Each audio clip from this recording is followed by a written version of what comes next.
Okay, so you download the PDF and this is what you get. So we have our front cover, we have the description of the skills you're going to use, the difficulty level, the size of the item once it's made, and the materials required. Now this actually comes in two very distinct styles. You have the traditional Bulbasaur and we have a Halloween Bulbasaur. If you want to just skip past all the instructions for the moment, what you need to do first is print off the last few pages. Now you need to print off 28, 29, 30. If you have an embroidery machine, you can skip 31. And if you're doing the traditional, you can actually skip 32 as well.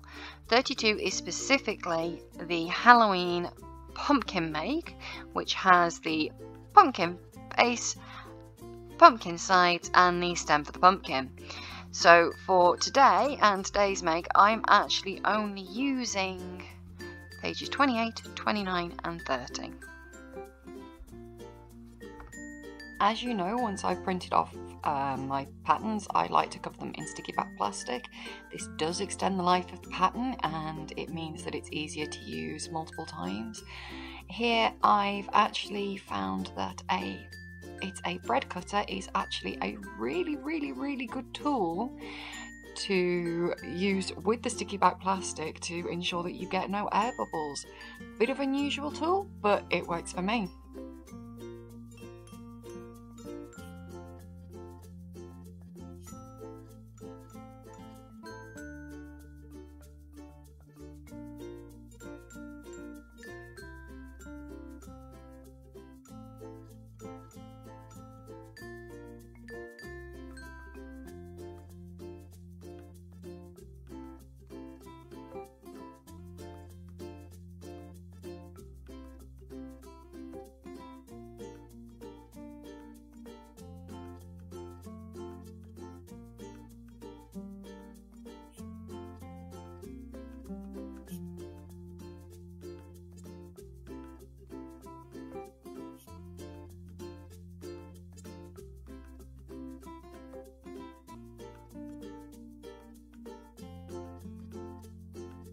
Once everything is covered in sticky back plastic, I take my trusty craft knife and, precision cutter, and I go around everything to cut it out, making sure that I'm getting all of the details. I find this preferable to scissors. It is up to you.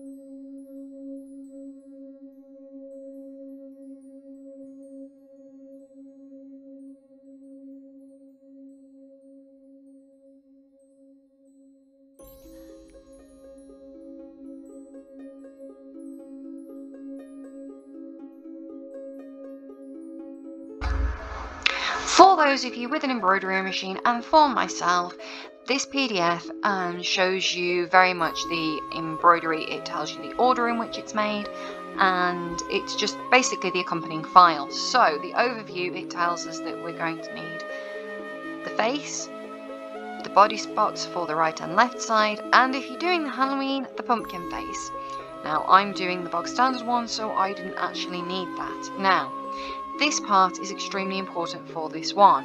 As you can see, there are 1, 2, 3, 4 shades of red, or 3 shades of red and 2 shades of pink, but there are basically 4 colours that are very similar. Now I've done mine a little bit too similar, but as you can see it here, it tells you what order they're in.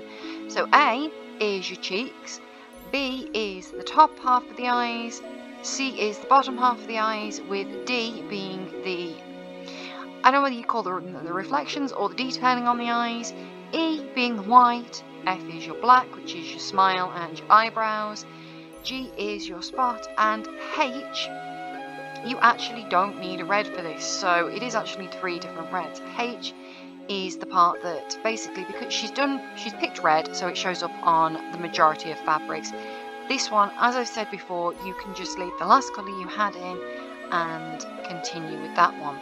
Now the face actually comes in 2 different sizes. You have it on the 5x7 and the 4x4, so you can choose the size of hoop you've got and which order it is then embroidered in. Once you have done the face, we move on to the spots. As you can see here, the spots are different on the 2 sides of the body. You could reflect the one side and just do so the spots are the same on both sides, or you can do it as is, in which case you have the different spots on the different sides of the body. It says to use 2 colours. It's the green, which is the green you used on the face, and the red, which, as I've said, is just an outline. You can continue by doing this in the green. You do not need to actually rethread your machine. If you are doing the Halloween, then I will go through this more when I do the Halloween one, but then you would need to look at the pumpkin face, which requires black. Again, you can leave it as black, you don't need to thread it up as red. So that is it, and we are going to hop over to the embroidery machine where we can get this embroidering.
My embroidery machine didn't really like this pattern too much because with the eyes there's a lot of overlap, and the red's overlapping the red and the pink overlapping that, so it wasn't very happy. You may need to keep a close eye on your machine if yours, like mine, is just, you know, an everyday at-home machine.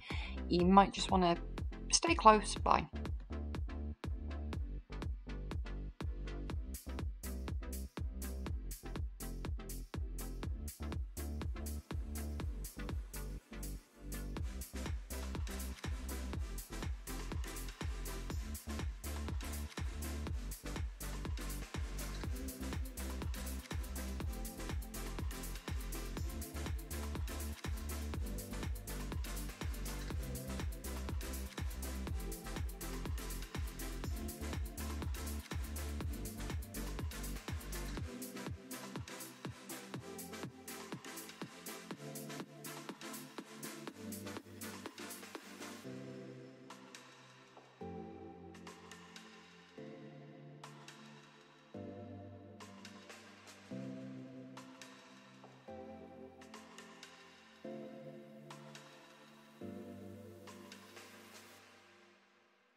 Just a quick hint here, if you are doing this with the applique as opposed to doing the embroidery machine, the black for the mouth, eyebrows and nose can very easily be achieved on your sewing machine by using a zigzag stitch. You just need to make it so the length isn't very good, but the length is very small, but the width is to the width that you actually desire, and you will be able to make these lines very, very easily. If you're doing it by hand, yes, by all means, do the felt on top. But if you're doing it by machine, you can achieve this so simply with a zigzag stitch. You do not need to basically do the applique for these parts. By doing it with the zigzag stitch, you will even secure the top of the teeth and part of the eyes. So I highly, highly recommend doing this with a zigzag stitch. When you're embroidering the face, when it comes to doing the spots on the top of the forehead, keep this colour out. This is going to be the colour you're going to use for the spots on the sides of the body. By keeping it out, you're not going to put it away, come away from the machine and go, ooh, what colour did I actually use? This way you are definitely going to get the same colour as opposed to getting a similar colour, which you may notice later on if you have done this and used picked out a slightly different shade from wherever you keep your embroidery threads. So do keep this one out, you are going to be using it again.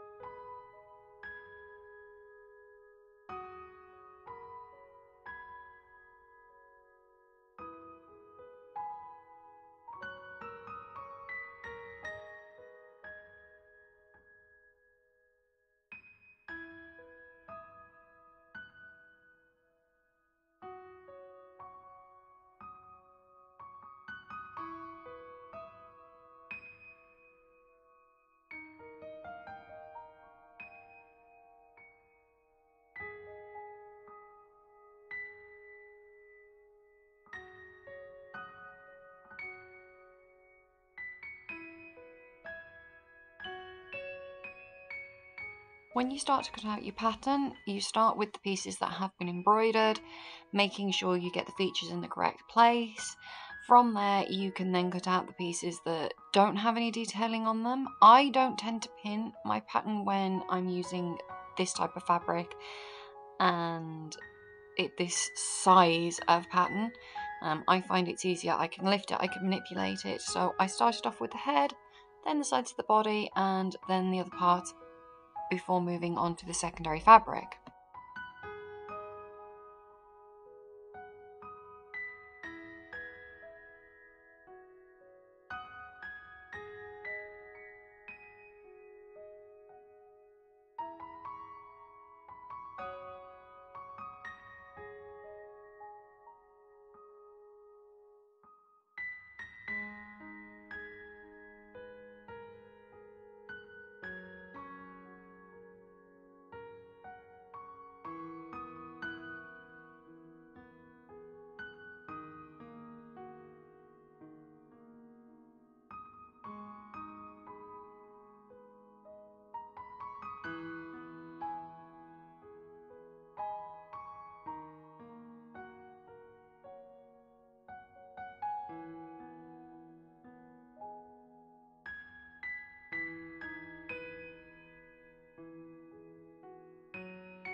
When you get to the accent fabric, basically it's quite an easy work with this one.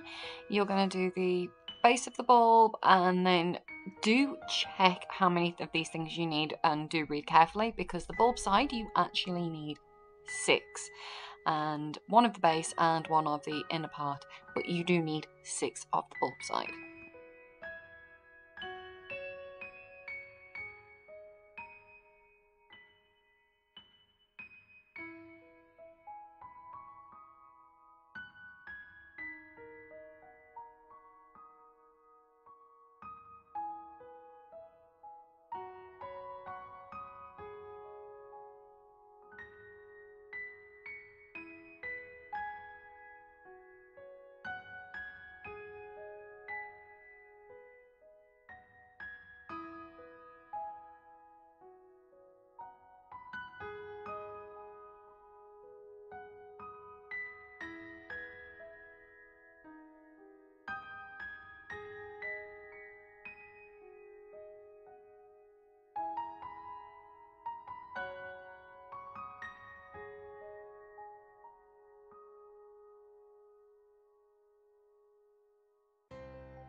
When you get over to the sewing machine, you are going to sew the fronts of the ears into basically the indents on the head. Now you are basically sewing a straight into a curve, so take your time and obviously repeat on the other side.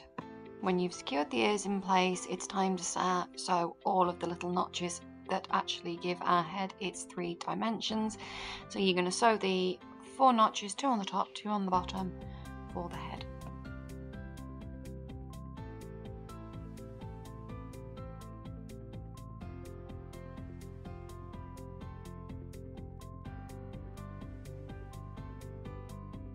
Time to move on to the back of the head, and just as we did with the front, we're actually going to sew the backs of the ears into the notches that have been made. Again, we're sewing straight into a curve, so take your time and manipulate your fabric as you need to. Once you've done that, you're going to sew the 2 backs of the head together, the 2 back halves of the head together, and I started about halfway up, sewed up to the top, then came back and sewed back down because we need to leave a hole for turning.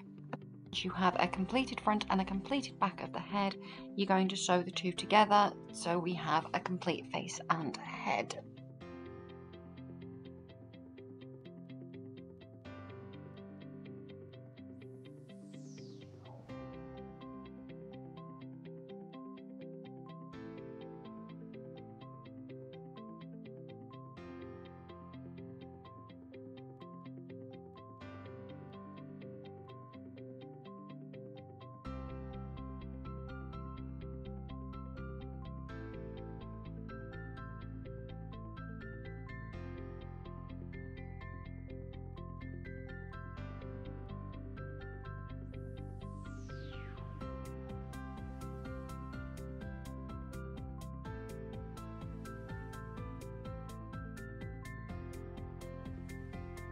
Now you sew the inside feet, at the inside of the feet, to the stomach part. Now you are doing 2 curves that are the same to one another, so this is quite an easy part to sew, even though it is quite small. Once you have the feet on the inside, you then sew the sides along the feet, so you have both sides attached at the feet, and the strip between the 2 feet as well.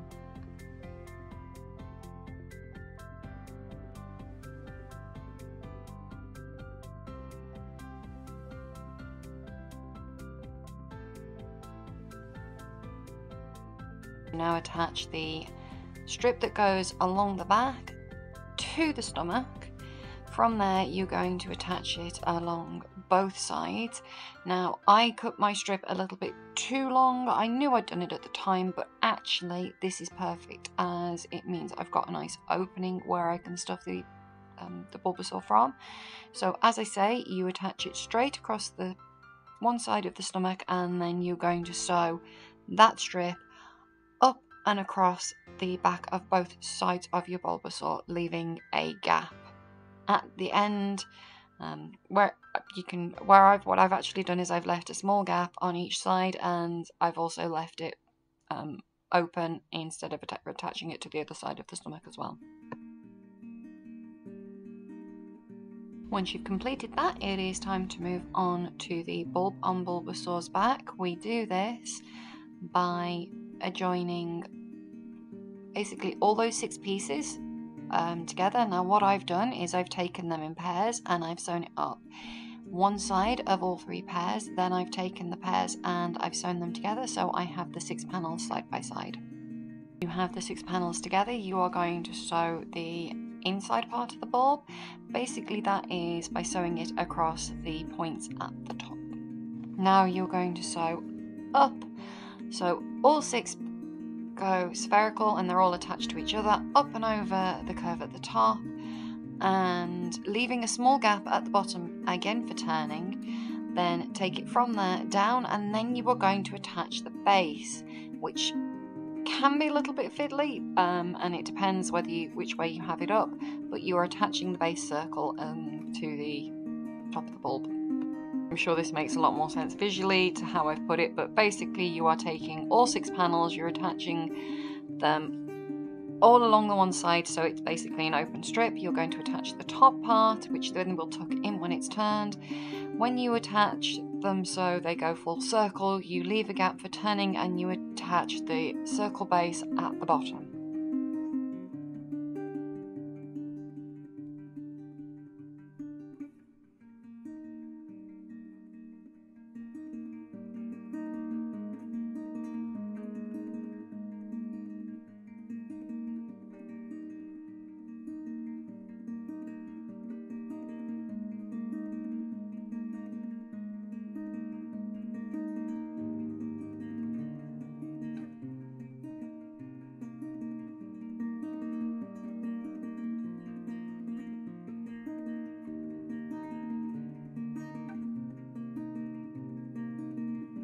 Take some scraps of the fleece that I use and I created a little pellet pouch, which I then have filled with pellets. I've made sure this fits inside the body, by the way. I have then filled that with pellets and sewn it shut so it will give weight so that Bulbasaur does not keep falling flat on his face.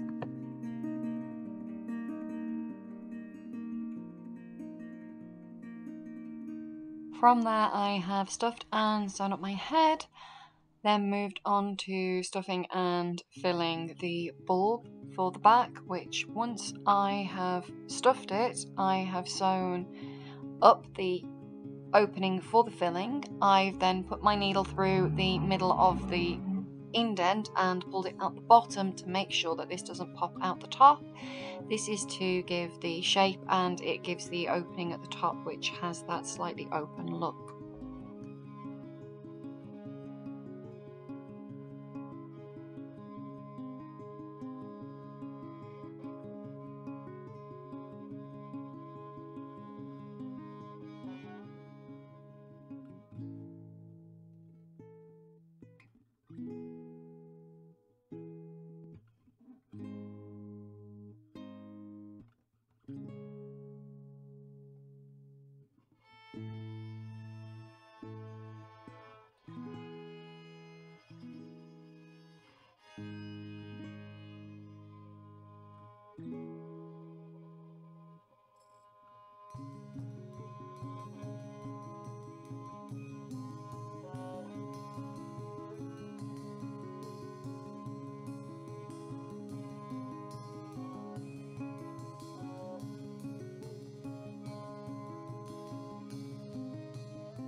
Lastly, I have stuffed the feet of the bottom half, I've put enough stuffing in to secure the body, put the palette pouch in, and sewn up the back part. Now, because my back was too long, I've literally tucked this inside the front and then secured it by sewing down the sides and across the bottom, making sure that nothing's going to leak out.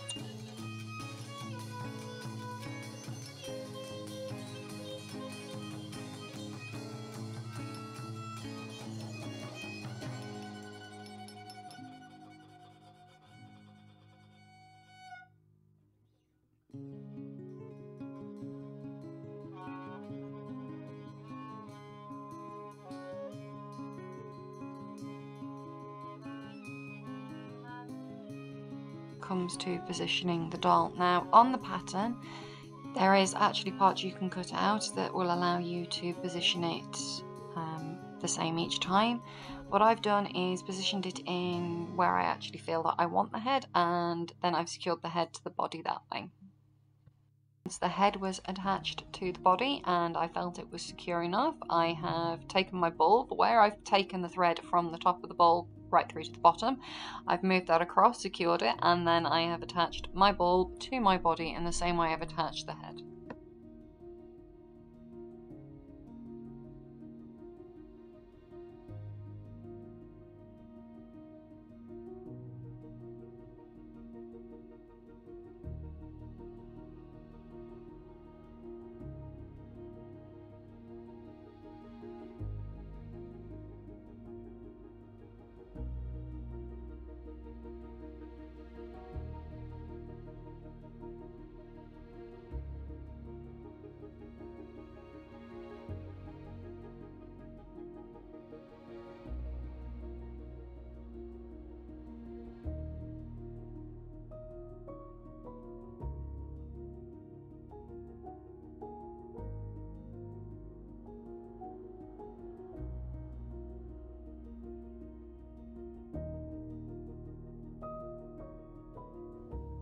I hope you've been able to follow along with this pattern and that you've enjoyed making Choly Knight's free Bulbasaur pattern. I may make the Halloween one, and if I do I will make another video, but I happen to think this is adorable and would make a fantastic Christmas present.